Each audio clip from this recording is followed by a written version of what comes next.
Good afternoon, everyone, and welcome to our special meeting of council. Start with the land acknowledgement. We acknowledge that we live, work, and gather on the traditional and unceded territory of the Algonquin people, specifically the Temiskaming First Nation. We recognize the presence of the Temiskaming First Nation in our community since time immemorial and honor their long history of welcoming many nations to this beautiful territory and uphold and uplift their voice and values. Call the meeting to order at 12:03. Roll call, please. Good afternoon, Your Worship. All members are present with the exception of Councillor Foley, Nadia Peltier-Living, and Danny Whalen. I'll also note that Councillor Wilson is joining virtually. Thank you, and thanks everyone for attending on pretty short notice. But as we go through the agenda, you see the urgency and why we needed the special meeting. I have a resolution in front of me. Be it resolved, the City Council approves the agenda as printed. And can I get a mover, please? Thanks, Melanie. Thanks, Ian. Discussion, any changes? All in favor? And that motion is carried.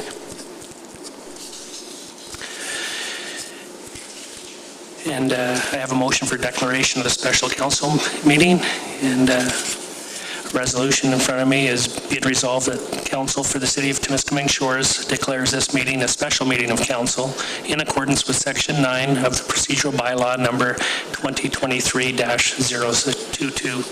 And can I get a mover, please? Thanks, Melanie. Thanks, Mark. Discussion? All in favor? That motion is carried.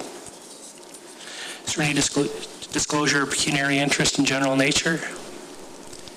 Seeing none. Move on to item 6, new business.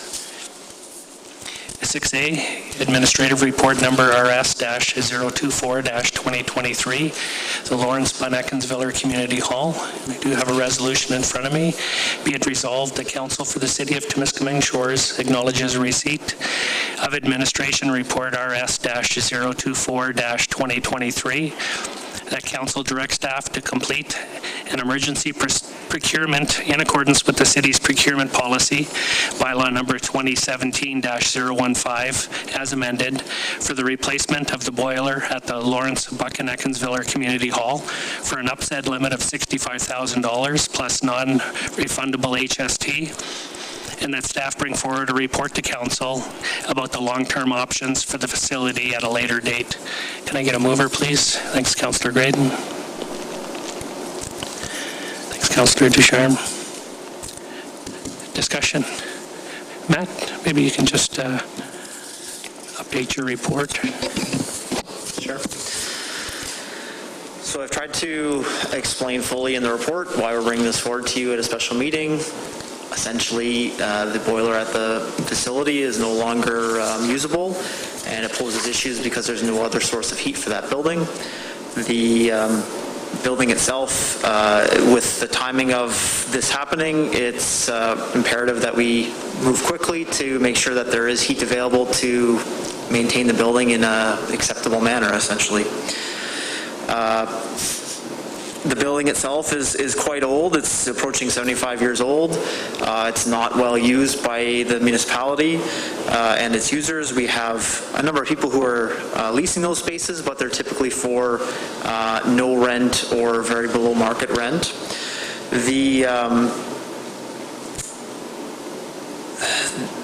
The actual procurement that we're trying to take place, so we're doing this as quickly as we can. I don't have the full information available for you right now. I've included one of the quotations that I've received, but I have noted the caveats in my report that it's likely that we can bring this number down further with other people bidding, as well as with some changes in scope to ensure that we got the right information to compare apples to apples. I've just moved forward with getting it quoted like this company has provided, and we'll move forward with the lowest price that we can get, essentially, just based on discussions with the actual contractor and what we end up agreeing to on paper. So it's likely that this number will come down, but I don't have a lower accurate figure to provide you at this point in time. So that's why the recommendation asks for an upset limit of this amount.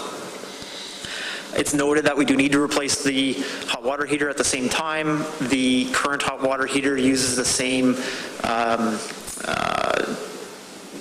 outlet through the side of the building, so that in the way that it does that, it's not appropriate for a new one, so we have to essentially change that at the same time. We are proposing to do that with our own staff through our own regular operations budget, so that's an extra that's attached to this as well. Essentially, moving forward, like, we do need to come up with a plan for what our long-term goals are for this building. There are a number of deficiencies, not just with accessibility, but fire code and building code as well.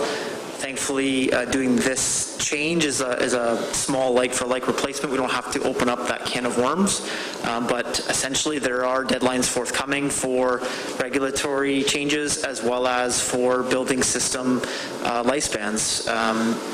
So that's why we've asked that council recommend we bring forward another report for you to discuss some of those long-term implications and come up with some recommendations on what to do with the building for a long-term basis. I think I've rambled for a bit, so happy to answer any questions you might have. I tried to provide as much information as possible for the whole situation with the building, and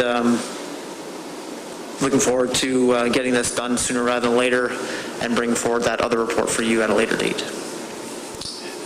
Thanks, Matt. Anybody have any questions for Matt? Yeah, I have a question, Mayor.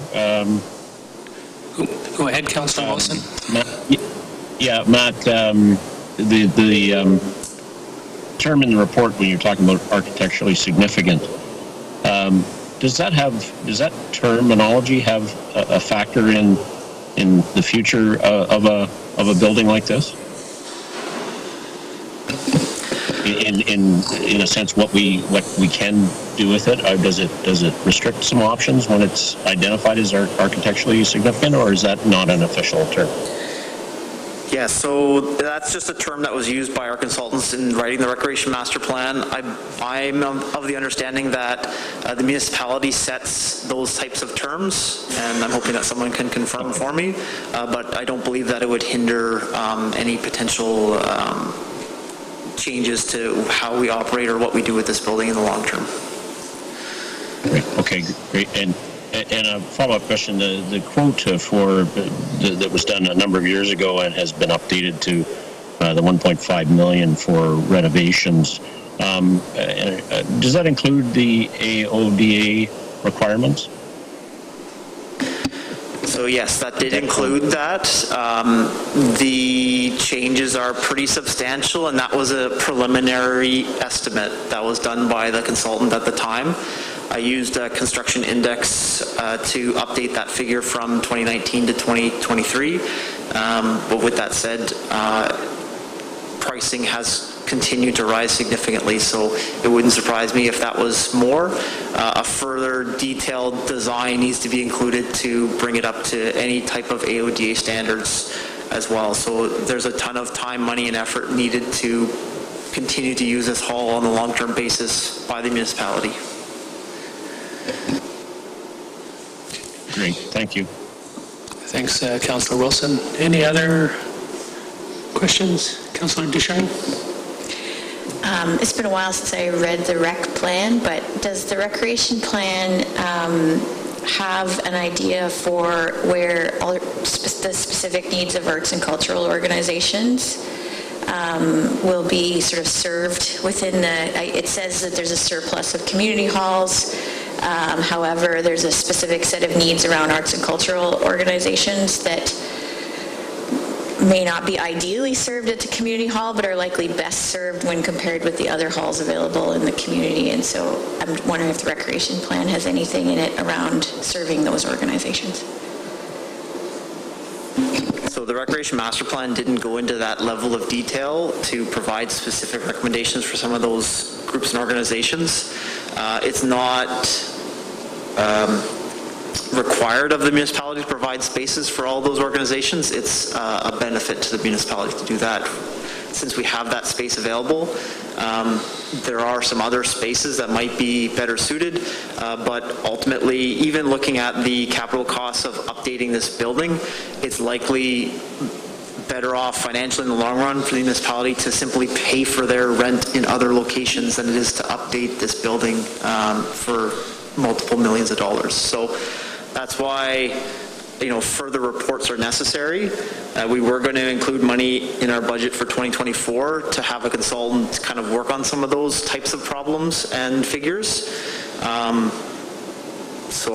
We haven't talked about whether that will still take place or if staff will do it with their own time and effort based on this recommendation, but essentially it's something that we were bringing forward to you next year, and this issue has basically punted it a little bit earlier in the timeline.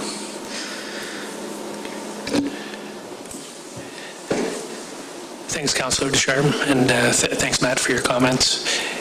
You know, for me, in the short term, when we look at the recommendation, you know, fixing the heating system and making sure we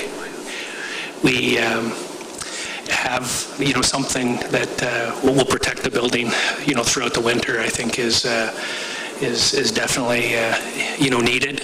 Number one, and number two, you know, it'll also, if depending on what the recommendations are going forward, you know, spending the money right now will improve that facility. So I think that's, you know, critical to the urgency of having the meeting today.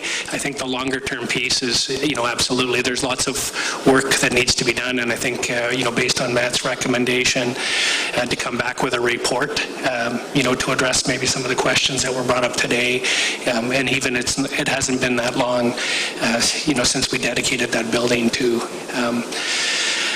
an individual, and, you know, so there's lots of things that we're going to need to talk about, and you know, I think, you know, having Matt, or giving Matt the time to be able to pull some of that information together and quantify, you know, what the costs are and where we go from here, I think will really help at that point in time. Anybody have any other comments or questions? Okay, so we do have a resolution on the table. All those in favor? And that motion is carried. Item number 7, which is adjournment. I have a resolution be it resolved that City Council adjourns at 12:15. Can I get a mover, please? Thanks, Councillor Graydon. Thanks, Councillor Ducharme. Discussion? All in favor? And that motion is carried. Have a great day, everyone. Thanks for attending under such short notice. Have a great day, and bye for now.